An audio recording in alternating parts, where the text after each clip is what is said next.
உங்களுக்கு தெரியும் 19வது அதிகாரத்திலே ஒரு பயங்கரம் நடந்தது. இப்போதான் விஞ்ஞான ரீதியாக உங்களுக்கு ஒரு சில விஷயங்களை நான் சொல்லிக் கொடுக்க போகிறேன். இந்த வானத்திலே இருந்து அக்கினி வந்தது என்று சொல்லுவது என்ன என்று, சரியா? அப்படி வரும் பொழுது ஆக்சிஜன் என்கின்ற பிராண வாயுவோடு படும் பொழுது எரிய ஆரம்பிக்கிறது. எரிந்து அப்படியே துகள்களாகி துகள்கள் தான் கொட்டுகின்றன. பெரிய ஒரு கல் பூமிக்குள்ளே இரவு நேரத்தில் வந்து அப்படி எரிந்து கொண்டு விழுகிறதை கண்டால் அந்த வால் நட்சத்திரம் என்று சொல்லுகிறார்கள். இப்ப நம்முடைய கற்பனை என்ன தெரியுமா? இவள் அந்த அக்கினி விழுகிறதை திரும்பி பார்த்த பொழுது அந்த கார்ட்டூன் கேரக்டர்ஸ் அப்படியே ஃப்ரீஸ் ஆகுவாங்களே அப்படின்ட்டு, அந்த மாதிரி ஒப்புத்தூன். ஆனால் இல்லவே இல்லை அன்பானவர்களே. என்ன நடந்தது என்றால், கர்த்தர் சோதோமையும் கொமோராவையும் அழிக்கும் முன்னே சோவாருக்கு போம் வழி மட்டும் அது கர்த்தருடைய தோட்டத்தை போலவும் எகிப்து தேசத்தை போலவும் இருந்தது. ஓகே, இப்போ எனக்கு திரும்ப அந்த மேப் வேணும் ஐயா. இப்போ பாருங்க அந்த மேப்பை.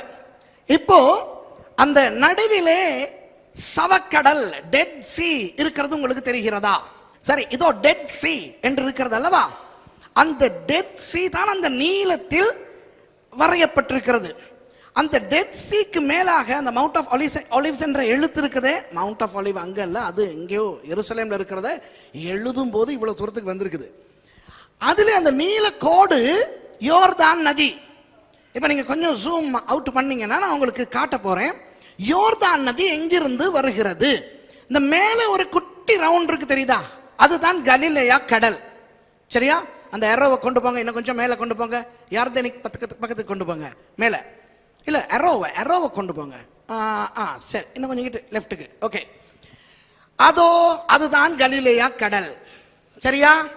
யோர்தான் நதி கலிலேயா கடலுக்கு வடக்காக இருக்கிற ஹெர்மோன் மலை அடிவாரத்திலே இருந்து உற்பத்தி ஆகிறது, சரியா?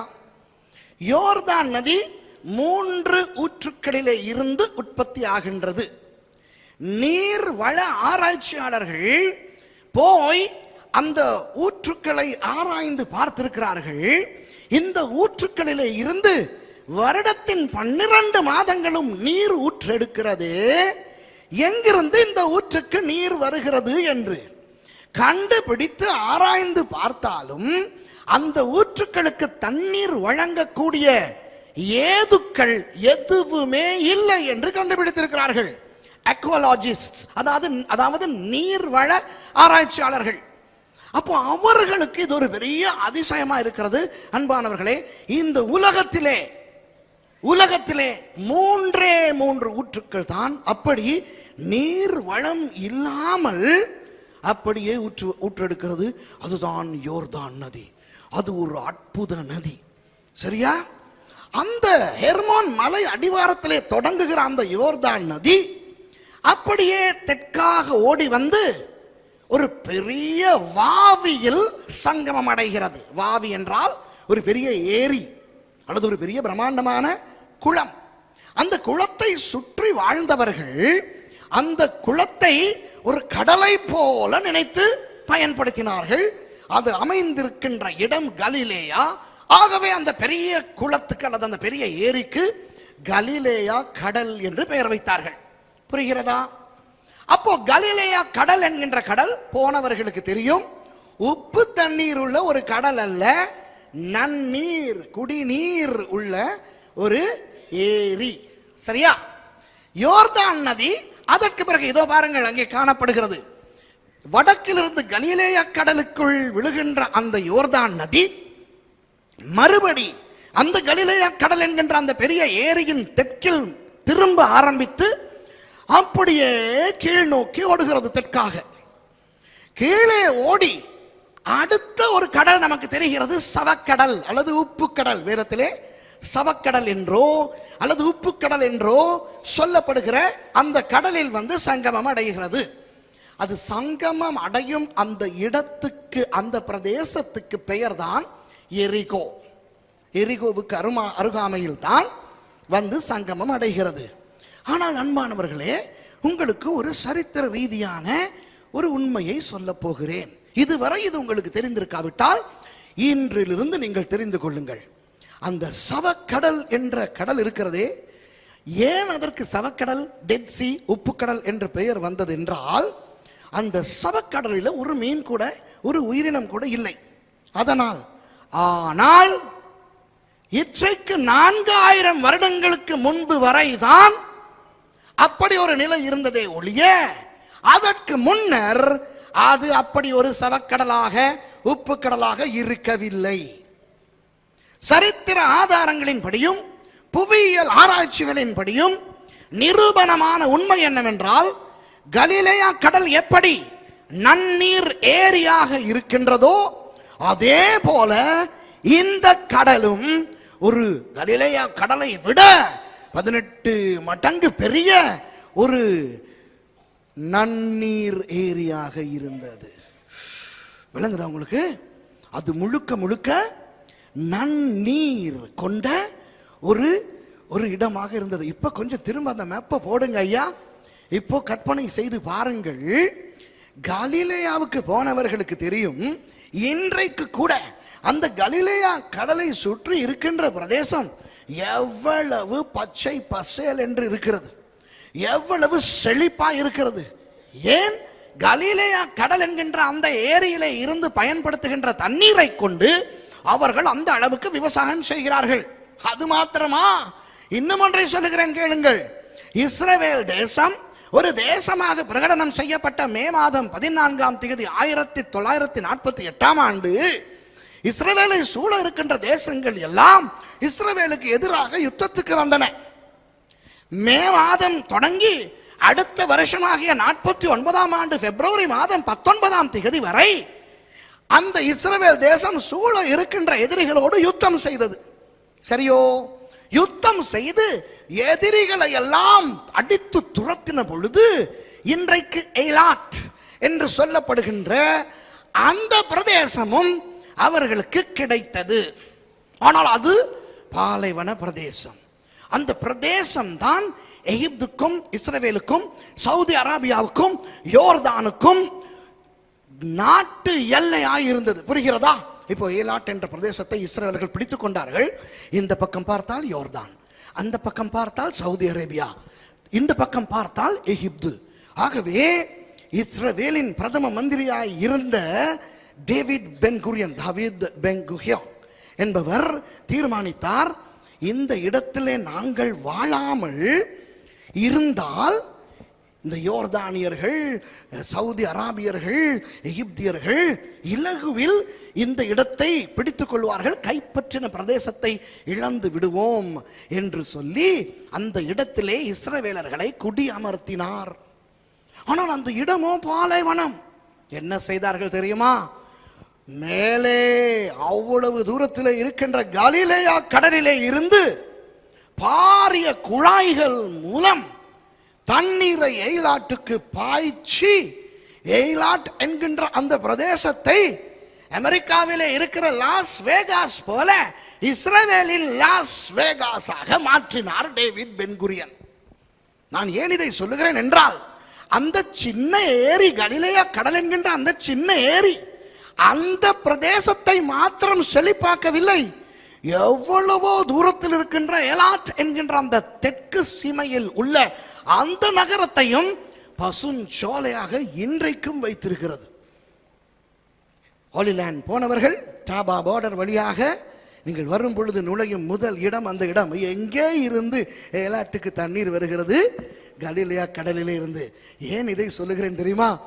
அந்த குட்டி ஏரியாகிய கலிலேயா கடலிலே இருந்து இந்த அளவு தண்ணீரை எடுத்து பசுஞ்சோலைகளை அவர்கள் உருவாக்கினார்கள் என்றால், அன்பானவர்களே, கலிலேயா கடலை விட 18 மடங்கு பெரிய அந்த இன்றைக்கு உப்புக்கடல் அல்லது சவக்கடல் என்று சொல்லப்படுகின்ற அந்த ஏரி எந்த அளவு செழிப்பை சூழ இருக்கும் பிரதேசங்களுக்கு கொடுத்திருக்கும் என்று நீங்கள் கற்பனை செய்து பார்க்க வேண்டும். புரியுதா நான் சொல்றது? திருப்பி போடுங்க ஐயா அந்த மேப்பை, பாருங்க சைஸ். சரியா? அந்த மேப்பில் பாருங்க கலிலேயா கடல் எவ்வளவு குட்டியாக இருக்கிறது, சவக்கடல் எவ்வளவு பெரிதாக இருக்கிறது என்று பார்த்தீங்களா? அப்போ அந்த குட்டி கலிலேயா கடலே அந்த அளவு செழிப்பை இன்று வரை கொடுத்து கொண்டிருக்கின்றது என்றால், இந்த மேப்பிலே நீங்கள் காணும் அந்த அந்த டெட் சி, அந்த சவக்கடல் நன்னீர் ஏரியாக இருந்த பொழுது அதை சூழ உள்ள பிரதேசங்கள் எப்படி இருந்திருக்கும் என்று யோசித்து பாருங்கள். இப்போ மறுபடியும் அந்த வசனத்தை வாசியுங்கள். மைக்க போடுங்க. அப்பொழுது லோத்து தன் கண்களை ஏறெடுத்து பார்த்து யோர்தான் நதிக்கு அருகான சமபூமி முழுவதும் நீர்வளம் பொருந்தினதாக இருக்க கண்டான். கர்த்தர் சோதோமையும் கொமோராவையும் அழிக்கும் முன்னே சோவாருக்கு போம் வழி மட்டும் அது கர்த்தருடைய தோட்டத்தை போலவும் எகிப்து தேசத்தை போலவும் இருந்தது. பாத்தீங்களா அன்பானவர்களே, இப்ப விளங்குதா உங்களுக்கு எப்படி அவ்வளவு செல்வ செழிப்பான பசுமையான பச்சை பசேல் என்ற ஒரு பிரதேசம் அந்த அந்த பிரதேசத்தில் இருந்தது. அந்த சவக்கடல் என்கின்ற அந்த ஏரியில இருந்து கிடைத்த தண்ணீரின் நிமித்தமாக. இப்ப புரிகிறதா? அப்போ மோசே தான் இதை எழுதுகிறார். மோசேக்கு ஆவியானவர் ஏவித்தான் மோசே இதை எழுதுகிறார். ஆகவே மோசேயும் இஸ்ரவேல் ஜனங்களும் இதை புரிந்து கொள்வதற்காக ஆண்டவர் மோசேக்கு சொல்லுகிறார், அந்த பிரதேசம் கர்த்தருடைய தோட்டத்தை போலவும். என்றால் என்ன? ஏதேன் மாதிரி. சரியா? ஏதேன் என்று சொல்லும் பொழுது நமக்கும் கூட ஒரு வித கற்பனை வருகிறது அல்லவா? அப்போ அது மாத்திரமல்ல, மோசே இதை எழுதும் பொழுது முதல் மோசே எழுதும் நியாயப்பிரமாணத்தை வாசிக்கின்ற இஸ்ரவேலர்கள் யார்? எகிப்தை விட்டு புறப்பட்டு வந்தவர்கள். இப்போ அவர்கள் பாலைவனத்தில் இருக்கிறார்கள். ஆனால் எகிப்திலே அவர்கள் இருந்த பொழுது அந்த நைல் நதியின் இரு மரங்கிலும் பச்சை பசேல் என்று விவசாயம் இருந்தது. ஆகவே அந்த ஜனங்கள் புரிந்து கொள்ளும் வண்ணமாகத்தான் கர்த்தருடைய தோட்டத்தை போலவும் எகிப்தை போலவும் இருந்தது என்று மோசே மூலம் ஆண்டவர் இதை எழுதுகிறார். சரியா? இப்போ சரித்திரம் கொஞ்சம், புவியியல் கொஞ்சம் உங்களுக்கு சொல்லிவிட்டேன். இன்னும் வரும், பிறகு வரும். சரியா? இப்போ பாருங்கள், ஆவிக்குரிய ஒரு விஷயத்தை இப்பொழுது பார்ப்போம். சரி, 10வது வசனத்திலே நீங்கள் வாசித்தீர்கள், இவ்வளவு கவர்ச்சியாக அந்த தேசம் இருந்தபடியினால் அந்த பிரதேசத்தை லோத்து தெரிவு செய்து கொண்டான். சரியா? வாசிங்க அடுத்த வசனத்தை, 11வது வசனம். அப்பொழுது லோத்து யோர்தானுக்கு அருகான சமபூமி முழுவதும் தெரிந்து கொண்டு கிழக்கே பிரயாணப்பட்டு போனான். இப்படி அவர்கள் ஒருவரை ஒருவர் விட்டு பிரிந்தார்கள். சீகேம், மம்ரே, கிஹியாத் ஆர்பா, ஹெப்ரோன் என்று சொல்லுகின்ற அந்த இடத்திலிருந்து கிழக்காகத்தான் இந்த சவக்கடல், யோர்தான், அந்த எரிகோ அந்த பிரதேசம் இருக்கிறது. ஆகவே கிழக்கே பிரயாணம் பண்ணி போனான் என்பது அங்கே இப்பொழுது வரைபடத்திலே பார்த்த அந்த செழிப்பான இடத்துக்கு போனான் என்று அர்த்தம். ஆனால் அன்பானவர்களே, அந்த செழிப்புக்கு உள்ளே ஒரு ஆபத்தும் இருந்தது. சோதோம் கொமோரா போன்ற தேசங்கள் அசிங்கமான தேசங்கள், அருவருப்பான தேசங்கள். ஏன் தெரியுமா? அந்த தேசங்களில் வேறு எங்கும் இல்லாத ஒரு அசுத்தமான பாவம் அந்த காலத்தில் இருந்தது. அதுதான் தன் இன சேர்க்கை, ஹோமோசெக்சுவாலிட்டி. கடைசியில் என்ன நடந்தது உங்களுக்கு தெரியும். 19வது அதிகாரத்திலே ஒரு பயங்கரம் நடந்தது. இப்போதான் விஞ்ஞான ரீதியாக உங்களுக்கு ஒரு சில விஷயங்களை நான் சொல்லிக் கொடுக்க போகிறேன். இந்த வானத்திலே இருந்து அக்கினி வந்தது என்று சொல்லுவது என்ன என்று. சரியா?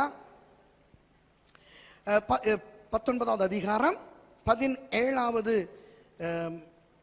இல்ல 20வது வசனத்திலிருந்து வாசிப்போம். அதோ அந்த ஊர் இருக்கிறதே, நான் அதற்கு ஓடி போகத்தக்கதாய் அது கிட்ட இருக்கிறது, சின்னதுமாய் இருக்கிறது. என் பிராணன் பிழைக்க நான் அங்கே ஓடி போகட்டும், அது சின்ன ஊர்தானே என்றான். சோவார். ஓகே, சோவார் என்று சொல்லுகிற பிரதேசம் தற்போதைய ஏலாட் என்ற இடம் இருக்கிற அந்த பிரதேசத்துக்கு அண்மையில் இருந்தது. ஓகே, சோவார் வந்து கிட்டத்தட்ட இப்போதைய ஏலாட் என்ற இடத்துக்கு பக்கத்திலே இருக்கிறது. சரியோ? இப்போ நீங்க வாசிங்க அந்த சரி 24வது வசனம். அப்பொழுது கர்த்தர் சோதோமின் மேலும் கொமோராவின் மேலும் கர்த்தராலே வானத்திலிருந்து கந்தகத்தையும் அக்கினியையும் வருஷிக்க பண்ணி அந்த பட்டணங்களையும் அந்த சமபூமி அனைத்தையும் அந்த பட்டணங்களின் எல்லா குடிகளையும் பூமியின் பயிரையும் அழித்து போட்டார். இந்த 2 வசனங்களிலே இருக்கின்ற விஞ்ஞானத்தை நான் உங்களுக்கு சொல்லிக் கொடுக்க விரும்புகிறேன். சரியா பிரதர்? திரும்பி எனக்கு அந்த மேப்பை போடுங்க பார்க்கலாம். சரி, இந்த இடத்திலே சொல்லப்பட்ட அந்த பிரதேசம் சோதோம் கொமோரா, சரியா, அந்த பட்டணங்கள், அந்த சமபூமி அனைத்தும், பார்த்தீங்களா? சோதோம் கொமோரா மாத்திரமல்ல, அந்த சமபூமி அனைத்தும், அந்த பட்டணங்களின் எல்லா குடிகளும், அந்த பூமியின் பயிரும். ஓகே, இப்போ ரொம்ப கிளியரா இருக்குது. இந்த மேப் இன்னும் கொஞ்சம் ரொம்ப கிளியரா இருக்குது. இப்போ உங்களுக்கு தெரிவது, நடுவில் தெரிவது நான் சொன்ன அந்த ஏரி, என்ன ஏரி? நன்னீர் ஏரி, யோர்தான் நதியில் உள்ள அதே தண்ணீர். மீன்கள் இருந்தன, அந்த தண்ணீரை எடுத்து பயிர் செய்தார்கள், அந்த தண்ணீரை குடித்தார்கள். சரியா? அந்த இக்கரையிலிருந்து அக்கறைக்கும் அக்கறையிலிருந்து இக்கரைக்கும் படகிலே போய் வந்தார்கள். இப்படி ஒரு நல்ல ஆசீர்வாதமான இடமாக இருந்தது. இப்போ அந்த சவக்கடலை நீங்கள் பார்க்கும் பொழுது பெரிய ஒரு மேல்புறமாக பெரிய ஒரு ஏரியும் கீழே ஒரு சின்ன ஏரியும் இருப்பது மாதிரி தெரியும். 2 ஏரிகள் அல்ல, அது இணைந்து தான் இருக்கிறது. அந்த பெரிய ஏரிக்கும் சின்ன ஏரிக்கும் இடைப்பட்ட பகுதியில் இடது பக்கம் தான் சோதோம் இருந்தது. சரியா? இப்போ ஆண்டவர் என்ன செய்தார்? வானத்திலே இருந்து கந்தகத்தையும் அக்கினியையும் வருஷிக்க பண்ணினார். நான் முன்பு கற்பனை பண்ணினதும் அநேகர் இன்று வரை நினைத்து கொண்டிருப்பதும் என்ன தெரியுமா? வானத்தில் இருந்து சும்மா நெருப்பு, இந்த மழை பெய்வது போல, அல்லது கல் மழையிலே கல் பொழிவது போல, பனி மழையிலே பனிக்கட்டி பொழிவது போல அக்கினி விழுந்தது என்று. இல்லை, ஒரு பெரிய எரிகல், மீட்டியோரைட் என்று சொல்வார்களே, ஒரு பெரிய எரிகல் அண்டவெளியிலே இருந்து பூமிக்கு வந்து, அது சரியாக அந்த 2 ஏரிகளும் இருக்கின்ற அந்த இடைப்பகுதி இருக்கிறதே, அதிலே விழுந்தது. சரியா? அது விழுந்தபடியினால் அந்த இடம் குழியாய் ஆகிவிட்டது. அடுத்த தடவை ஹோலி லேண்ட் போகிறவர்கள் முடியுமானால் உங்கள் கைடிடம் கேளுங்கள். இந்த சும்மா மேப் அல்ல, அந்த மேப்பிலே மேடு பள்ளங்கள் காட்டக்கூடிய மேப் இஸ்ரவேலில் இருக்கிறது. அப்படி ஒரு மேப்பை எங்கே வாங்கலாம் என்று கேட்டு நீங்கள் வாங்கி பார்த்தால் உங்களுக்கு தெரிய வரும். அந்த நான் சொல்லுகிற அந்த இடத்தில் ஒரு பெரிய குழி மாதிரி ஒன்று இருக்கிறது. என்ன தெரியுமா? அந்த மீட்டியோரைட், அந்த எரிகள் விழுந்த இடம். என்ன நடந்தது? அந்த எரிகள் தக தக தகவென, அப்படி அந்த எரிகள் விழுந்தவுடன், பூமியில் அந்த எரிகள் விழுந்தவுடன் தீப்பிழம்பு இருக்கிறதே, தீப்பிழம்பு, அது எரிமலையிலிருந்து வழிந்தோடுகிற அந்த லாவா ஆறு பார்த்திருக்கிறீர்களா? தொலைக்காட்சிகளிலே காட்டுவார்கள். லாவா குபு குபு என அப்படியே வரும். அப்படி 4 பக்கமும் போக ஆரம்பித்தது. மேல்புறமாக போனது எரிகோ வரை, கீழ்ப்புறமாக அந்த ஏலாட்டு பிரதேசத்துக்கு கொஞ்சம் மேலே வரை போனது. இடது பக்கம் ரொம்ப தூரம் போகவில்லை, என்றால் மலை பிரதேசம். இந்த பக்கம் கடல், அந்த ஏரி முழுக்க இந்த லாவா போனபடியினால் அந்த கடலிலே உள்ள அவ்வளவு உயிரினங்களும் செத்து போயின. அந்த நன்னீர் முழுக்க அந்த எரிகல்லில் இருந்த அந்த கனி உப்புக்களால் நிறைந்தது. அந்த எரிகல்லில் எத்தனை விதமான கனியுப்புக்கள் இருந்தன தெரியுமா? 39 விதமான கனியுப்புக்களில் 19 விதமான கனியுப்புக்கள் பூமியில் எங்கேயுமே இல்லை. ஏன்? இந்த எரிகள் மேலே இருந்து விழுந்தபடியினால். விளங்குதா? எரிக்கற்கள் பூமிக்குள்ளே விழுவது ஒன்றும் புதிதல்ல. ஒவ்வொரு நாளும் இந்த கற்கள் பூமிக்குள் வருகின்றன. அப்படி வரும் பொழுது ஆக்சிஜன் என்கின்ற பிராண வாயுவோடு படும் பொழுது எரிய ஆரம்பிக்கிறது. எரிந்து அப்படியே துகள்களாகி துகள்கள் தான் கொட்டுகின்றன. பெரிய ஒரு கல் பூமிக்குள்ளே இரவு நேரத்தில் வந்து அப்படி எரிந்து கொண்டு விழுகிறதை கண்டால் அந்த வால் நட்சத்திரம் என்று சொல்லுகிறார்கள். அதுல வாலும் கிடையாது, நட்சத்திரமும் கிடையாது, அது மீட்டியோரைட். புரிகிறதா? அப்போ இந்த 39 விதமான கனி உப்புக்களில் ஒன்றுதான் நமக்கெல்லாம் தெரிந்த சோடியம் குளோரைடு.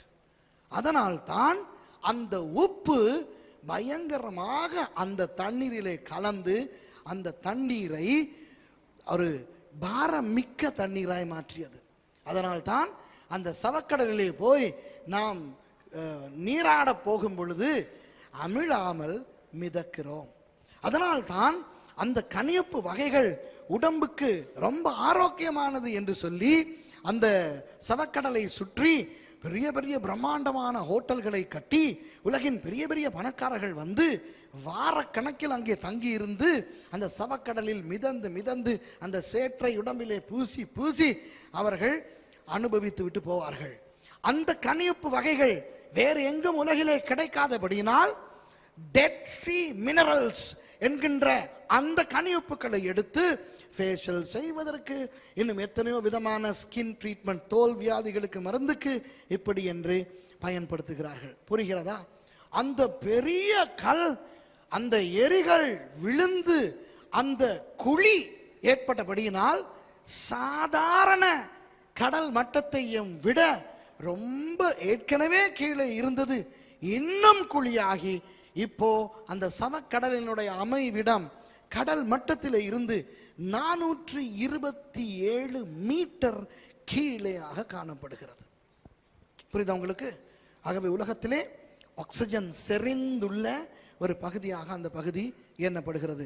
அடுத்த தடவை டெட் சீக்கு போகும் பொழுது சூடா இருக்கிறது என்று யோசிக்காதீர்கள், நன்றாக மூச்செடுங்கள். ஏனென்றால் அந்த சுவாசிக்கும் காற்றில் நிறைய ஆக்சிஜன் இருக்கிறது. இப்ப புரியுதா? நீங்கள் அடுத்த தடவை ஹோலி லேண்ட் போகும் பொழுது நீங்கள் எந்த வழியாக போனாலும், இப்ப 18ஆம் தேதி நானும் கூட வருகிறேன், ஜார்டனில் இருந்து போறோம்னு நினைக்கிறேன் இல்லையா? போகும்போது முடிந்த அளவு வெள்ளன போனால் லோத்தின் மனைவி என்கின்ற அந்த இடத்திலே நிறுத்தலாம். அப்படி நிறுத்தும் போது பாருங்கள், அந்த இடத்தில் இருக்கின்ற அவ்வளவு அந்த மலைகளிலும் உப்பு உப்பு உப்பு உப்பு இதை தான் காணுவீர்கள். விளங்குதா? இப்போ லோத்தின் மனைவி உப்புத்தூண் ஆனாள் என்று வேதத்திலே வாசிக்கிறோம். பாருங்க 26வது வசனம். அவன் மனைவியோ பின்னிட்டு பார்த்து உப்புத்தூண் ஆனாள். இப்ப நம்முடைய கற்பனை என்ன தெரியுமா? இவள் அந்த அக்கினி விழுகிறதை திரும்பி பார்த்த பொழுது அந்த கார்ட்டூன் கேரக்டர்ஸ் அப்படியே ஃப்ரீஸ் ஆகுவாங்களே அப்படின்ட்டு, அந்த மாதிரி உப்புத்தூண் ஆனால் இல்லவே இல்லை. அன்பானவர்களே, என்ன நடந்தது என்றால், இவர்கள் ஓட சொல்லித்தானே கட்டளை பெற்றார்கள். இவர்கள் ஓடியே போயிருந்திருக்க வேண்டும் சோவார் வரை. அப்போ அந்த லாவா போல இப்படி வருவது வந்து வந்து வந்து வந்து ஓரிடத்திலே முடியும். இவர்கள் அதையும் தாண்டி ஓடி தப்பி இருப்பார்கள். புரியுதோ? இவள் நின்று திரும்பி பார்த்ததால் அந்த உருண்டு புரண்டு வந்து கொண்டிருக்கின்ற அந்த லாவாவுக்கு மாட்டிக்கொண்டாள். இவளையும் அது சேர்த்து அமுக்கி உருட்டி இப்படி போய் வைத்து விட்டது. இப்போ அதனால் லோத்தின் மனைவி என்ற அந்த விஷயத்தை நீங்கள் பார்த்தால், ஒரு பெண்ணின் உருவத்தை கற்பனை செய்து கொண்டு நீங்கள் போனால் பெண்ணின் உருவத்தில் இருக்காது. சரியா? ஒரு மலை போல இப்படி சரிந்தது போல இருக்கும். அப்போ நீங்கள் யோசிப்பீர்கள், என்ன பாஸ்டர் இவ்வளோ பெருசா மேலே தான் இருக்கு, இவ்வளோ பெருசா இருக்குது, இது பொம்பளை சைஸ்ல இல்லையே, ரொம்ப பெருசா இல்லை இருக்கு. என்னவென்றால் அந்த உருண்டு உருண்டு வந்த லாவாவிலே அக்கா மாட்டிக்கிட்டா, அது அதுக்குள்ளதான் சிக்கிக்கிட்டு இருக்குது, அது மலை மாதிரி ஆகியிருக்குது. விளங்குதா உங்களுக்கு? சரியா? இப்போ உங்களுக்கு புரியுதா வேதம் எவ்வளவு உண்மை என்று உங்களுக்கு புரிகிறதா? அன்றிலிருந்து அந்த பசுமையான ஏரி ஒன்றுக்கும் அல்ல, விவசாயத்துக்கோ பருகுவதற்கோ அல்லது மீன் வகைகள் வாழுவதற்கோ உகந்ததல்லாத ஒரு ஏரியாய் மாறிவிட்டபடினால் அதற்கு பிறகிலிருந்து தான் அதற்கு பெயர் சவக்கடல் அல்லது உப்பு கடல். புரியுதா? இப்ப அதனால் சூழ அந்த ஏரியை சூழ இருந்த அந்த பசுமையான பிரதேசங்கள் எல்லாம் பாலைவன பிரதேசம் மாதிரி ஆகிவிட்டது. ஏனென்றால் இனி அங்கே விவசாயம் செய்ய முடியாது. இந்த தண்ணீரை கொண்டு விவசாயம் செய்ய முடியாது, மிருக ஜீவன்கள் வளர்க்க முடியாது, மீன் பிடிக்க முடியாது, ஒன்றுமே செய்ய முடியாது. இப்ப புரியுதா உங்களுக்கு? அப்போ எந்த காரணத்து நிமித்தம் அந்த அழிவு வந்தது? சோதோம் கொமோராவின் அந்த பாவத்தின் நிமித்தமாக.